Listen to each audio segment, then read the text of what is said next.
All right, everyone. Let's dive into something you'll definitely see on your UPSC exams. Mhm. The Uniform Civil Code in India. Yeah, it's been all over the news lately, and even PM Modi talked about it in the Lok Sabha. That's right. It's a really hot topic. And you know, it's actually been around for a while. It has.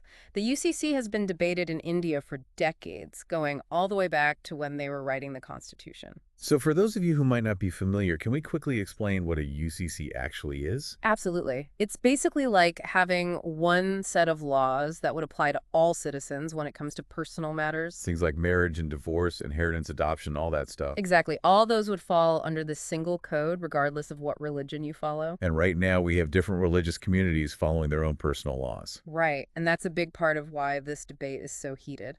So why is this coming up again now? What's making it such a big deal? Well, PM Modi's recent comments in the Lok Sabha have really brought it back into the spotlight. So he's the one who kind of reignited this whole discussion. Yeah, he specifically talked about how some of the people who created the Constitution, like Dr. B.R. Ambedkar and K.M. Munshi, had strong opinions about the UCC. Now, this is where it gets super important for you UPSC folks. Oh, yeah, knowing the history of this debate, and especially those early discussions in the Constituent Assembly, is key. You need that background to really understand the arguments and write those killer essays for your mains exam. Let's start with what PM Modi actually said. Okay, so he basically talked about the vision of a secular civil code, right? Right, and he specifically mentioned Ambedkar and Munshi's views. But where does this fit in with the Indian Constitution? Like, is it actually required? So the idea is in Article 44 of the Constitution, but it's part of what they call the directive principles of state policy. Directive principles, now those are different from fundamental rights, aren't they? Exactly. They're not something the court can directly enforce. So they're more like guidelines for the government, right? Like goals they should try to achieve. Precisely. And this is why understanding those debates from way back when is so crucial. They give us a lot of context on how people viewed the UCC even back then. Let's rewind back to 1948 during those Constituent Assembly debates. Okay, so what exactly were they discussing about the UCC then? They were working on a draft Article 35, which eventually became Article 44. Oh, okay, and what did it say? Basically, it said that the state should work towards having a UCC for everyone in India. I bet that caused quite a stir back then. You can imagine. In a Yeah. country as diverse as India, that kind of proposal was bound to spark some serious debate. Yeah, you'd have people with all sorts of different opinions. Absolutely. Some were worried about what a UCC would mean for religious communities, while others were all for it. UPSC folks, this is really important. You need to know both sides of the story. Exactly. You got to show that you understand all those different viewpoints. So who are some of the people who weren't so keen on the UCC? Well, there was Muhammad Ismail Sahib from the Indian Union Muslim League. Okay, and what were his concerns? He argued that a uniform code could cause problems among certain communities and maybe even disrupt the harmony we have. So he was more worried about the social impact, not necessarily completely against the idea. Right. He was saying messing with personal laws, which are often tied to religious beliefs, could have unintended consequences. Makes sense. Did anyone else share those concerns? Yeah, Nazaruddin Ahmad had similar worries. He felt that religious laws are a core part of how people practice their faith and shouldn't be touched. Okay, so we have the potential for social disruption as one concern, but I'm guessing there were also people who really supported the UCC, right? Oh, yeah, absolutely. One of the biggest supporters was K.M. Munshi. All right, so tell us about him. What were his arguments? Well, he went straight at those criticisms about a UCC being tyrannical, especially towards minorities. Now, this is the good stuff, folks. This is what you can use in your essays. Yeah, he had some strong points that are still relevant today. One thing he said was that even in other countries with lots of Muslims, personal laws weren't seen as untouchable. Interesting. So he was basically saying, look, other countries have figured this out. Why can't we? Right. He was pointing to other examples to show that it wasn't such a radical idea. What else did Munshi talk about? Well, he was really passionate about gender equality. Okay, and how did he connect that to the UCC? He argued that a UCC was absolutely essential for making sure women had equal rights. So he saw it as a way to empower women across all communities. Exactly. He even criticized parts of Hindu law for being unfair to women. Wow. So he was advocating for a civil code as a way to bring about social reform and make things more just. That's right. He saw it as a key step in giving women the same rights and opportunities as men as enshrined in the Constitution. UPSC folks, take note. This is how you link the UCC to bigger themes like social progress. He also talked about national unity. He urged everyone, especially those from the Muslim community, to move away from what he called an isolationist outlook. So he felt that matters that affect all of society should be governed by one set of laws. Exactly. For him, the UCC was about breaking down barriers between communities and making a more unified nation. Okay, so we've got Munshi making some compelling arguments for the UCC. But what about Dr. B.R. Ambedkar? He's a key figure here. He is, and his views are really important, especially for UPSC aspirants. Yeah. His stance is a bit nuanced, though. Okay, so tell us, where did Ambedkar stand on the UCC? Well, he did support including Article 35, which later became Article 44, but he didn't really push for it to be implemented right away. Interesting. So he liked the idea in principle, but was hesitant about putting it into action immediately. Why do you think that was? Well, remember, this was right after partition tensions were high and people were worried about religious identities and rights. Ah, so it was a delicate time. Exactly. He probably didn't want to add fuel to the fire. What's fascinating is how he addressed some of the arguments against the UCC. All right, let's hear it. What were Ambedkar's key points? Well, he challenged the idea that a uniform code just wouldn't work in a diverse country like India. Okay, now how did he do that? He pointed out that India already had uniform laws in many areas like criminal law. Ah, so he was using existing examples to prove that it wasn't impossible. Exactly. He was basically saying, look, we already have this in other areas, so why not for personal matters too? He also questioned this idea that Muslim personal law had always been the same throughout history. So he was digging into the historical context a bit. Yeah, he gave examples of regions where Hindu law was actually followed for certain things until much later. So he was challenging some assumptions people had about personal laws. Interesting. Another crucial point he made was about the role of religion. Right, he didn't believe religion should have so much power that it could block any social reform through laws. So he was arguing for the state's right to step in sometimes, even if it involved personal matters. Precisely. He felt it was important for addressing inequality and discrimination. He felt leaving personal laws completely untouched could actually hinder progress. Wow, this is really thought-provoking stuff. Ambedkar was walking a fine line, recognizing the need for change, but also understanding the complexities. And he tried to calm those who were afraid of the UCC. How did he do that? He reassured everyone that just because the state had the power to make laws about personal matters didn't mean they would force it on everyone right away. So he was saying, look, just because we can do it doesn't mean we'll rush into it. Yeah, he emphasized that the government needed to respect everyone's feelings and take a collaborative approach. It sounds like he wanted a gradual and thoughtful process, Yeah. not just forcing a change on everyone. Exactly. So after all this debate, what happened to Article 35? Well, it was put to a vote and it passed. So the idea of a UCC became part of the Constitution, but as a directive principle, not a fundamental heel. Right. And what's the difference again? It means the state is encouraged to work towards a UCC, but they don't have to implement it immediately. Ah, okay, so it's like a goal but not a requirement. Right. And this is something a lot of UPSC students get confused about. So the wording is important. Does the wording of Article 44 give us any clues about how strongly they felt about it? You're picking up on the nuances. Great job. Yeah. So Article 44 says the state shall endeavor to secure a UCC, but other directive principles use stronger words like shall in particular direct its policy or shall be the obligation of the state. That's a subtle difference, but it seems important. It is. It kind of hints that they weren't as insistent about implementing Article 44 compared to some other directive principles. So maybe they knew how sensitive and complicated this issue was and wanted to take a more cautious approach. That's a very good reading of the situation. It's all about understanding those subtle hints and reading between the lines. Wow, this has been incredibly insightful. We've gone deep into the history of the UCC debate. Those constituent assembly discussions were fascinating. It's amazing how those arguments from so long ago are still relevant today. And we've seen how figures like Ambedkar and Munshi viewed this issue.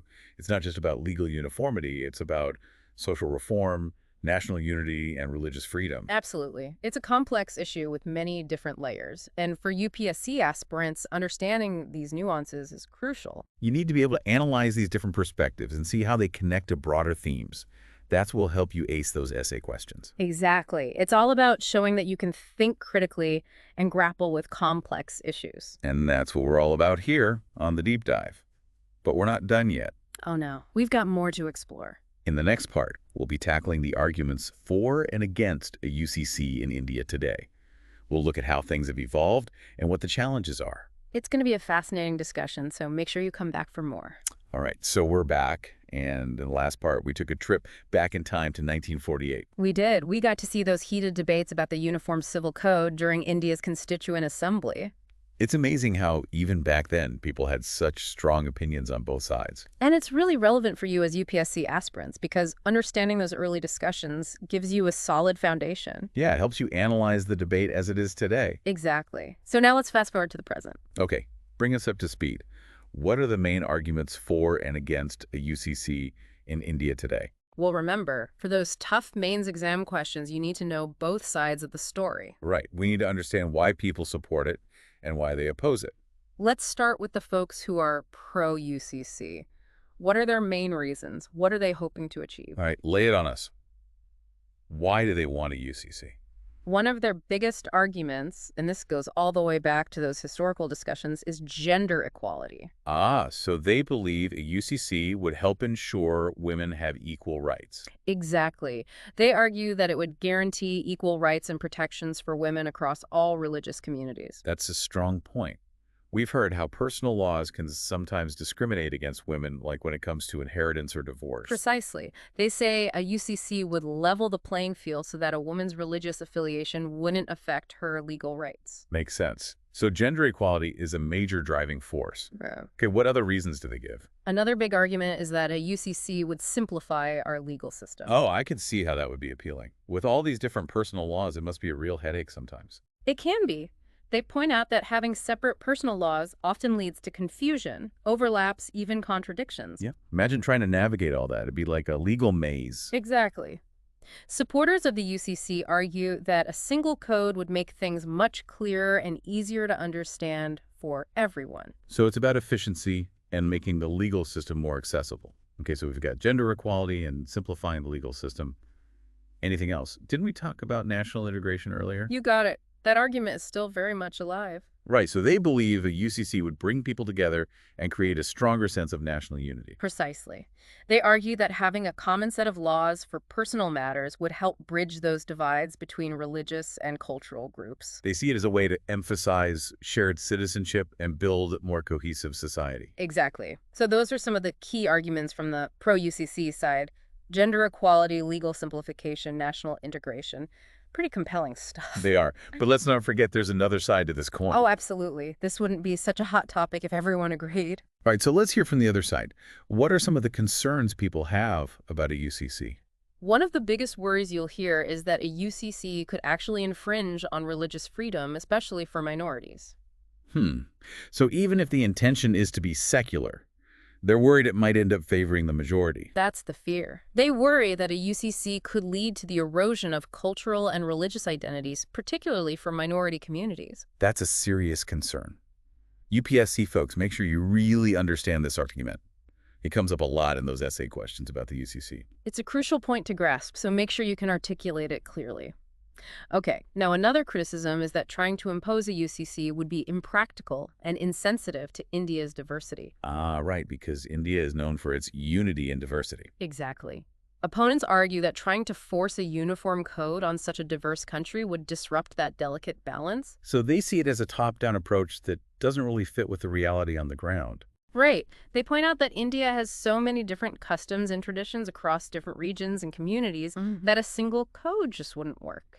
It's like trying to fit everyone into the same size shoe. It's just not realistic. And they also bring up the timing of this whole debate. They argue that pushing for a UCC in the current political climate could actually make things worse. You mean it could increase tensions between communities? Exactly. They worry that instead of uniting the country, it could actually fuel existing divisions and make things more polarized. That's a valid concern. So we've got concerns about religious freedom, practical implementation, and the potential for more communal tension.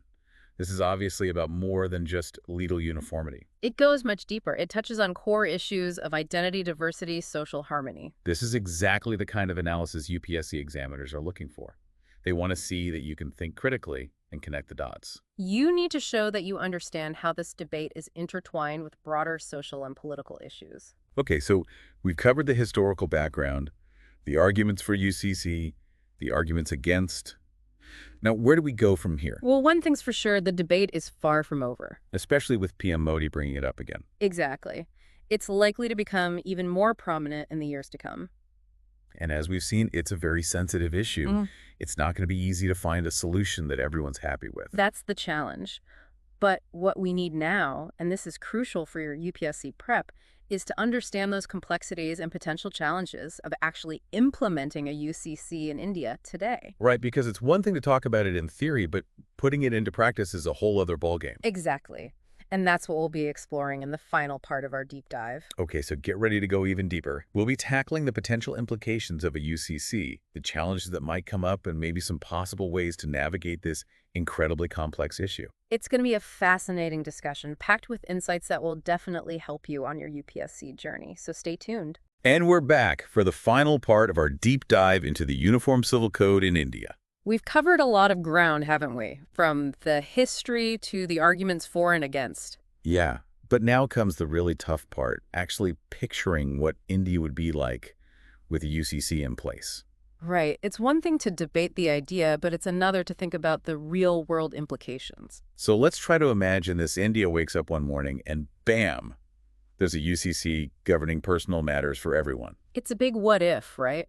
What would actually change? What would be the first things we'd notice? I imagine the legal system would be scrambling to figure things out. Oh, absolutely. Think about it. A UCC would mean replacing all those different personal laws with one single set of rules. It'd be a massive overhaul. It would. You'd need to draft new laws, amend or repeal existing ones, and the whole judicial system would have to adapt. It'd be like trying to turn a giant ship around. It takes time, and there are bound to be some bumps along the way. Exactly.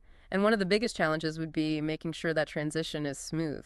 Because if it's not handled carefully, it could create chaos. Absolutely. You could have legal gray areas, conflicting interpretations, and a ton of lawsuits as people try to figure out how the new code applies to them. Can you imagine the backlog in the courts? It'd be a nightmare. And it's a classic UPSC question, too. What are the challenges of implementing a UCC in a diverse country like India? You need to show that you understand these potential problems. And the judiciary would have a huge role to play, right? Oh, yeah, they'd be the ones interpreting the UCC, clarifying things, making sure it's applied consistently across the country. It'd be a lot of pressure on them to get it right. It would. They'd need to be super careful and sensitive, considering all the different cultural and social contexts in India. Okay, so we've talked about the legal hurdles. Mhm. What about the social and political implications? Yeah. That's where things get really interesting and where you can really shine in your UPSC essays. Right. The UCC debate is so closely tied to issues of religious freedom, cultural identity, communal harmony. Yeah. You need to be able to analyze all those angles. One big concern, and I bet UPSC examiners would love to hear your thoughts on this, is whether UCC, even if it's meant to be secular, could end up marginalizing certain religious or cultural practices. That's a valid concern, and one we need to address head on. It's all about finding that balance between uniformity and diversity. It's like trying to design a national outfit that everyone can wear but still allows people to express their individual style. Exactly. You want to create a sense of unity without erasing people's unique identities. So how do we do that? How do we create a UCC that upholds everyone's rights and still promotes a sense of shared citizenship? That's the million-dollar question, isn't it? It would require open and honest dialogue, a lot of sensitivity, and a willingness to compromise. It's a tall order, but not impossible. But focusing only on the challenges makes it sound pretty daunting. Are there any potential benefits to a UCC? Of course. Some argue that a UCC could actually be a powerful tool for social reform. In what way? Well, think about areas where existing personal laws might be outdated or discriminatory. A UCC could help bring about much-needed change. Like ensuring equal inheritance rights for women across all communities, for example. Exactly. Or standardizing marriage and divorce laws so that women have better protection and legal recourse if they need it. So a UCC could be a force for good, especially when it comes to issues like gender equality. And that's what's so important for your UPSC prep. You need to be able to see both sides of the coin, the challenges and the potential benefits. It's about demonstrating that you can think critically, analyze complex issues, and form your own nuanced opinions. And that's what we aim to do here on the deep dive. We want to give you the tools and knowledge you need to tackle these tough topics. And we've certainly done that with this deep dive into the Uniform Civil Code. We've gone from its historical roots to the present-day debate, and even looked ahead at the potential implications. It's been a fascinating journey, and hopefully one that's left you feeling more informed and prepared. If you found this deep dive helpful, don't forget to hit that subscribe button and give us a like. It really helps us out. We appreciate your support, and we're here to support you on your UPSC journey every step of the way. Keep those brains buzzing, and best of luck with your exams. Yeah. See you in the next deep dive.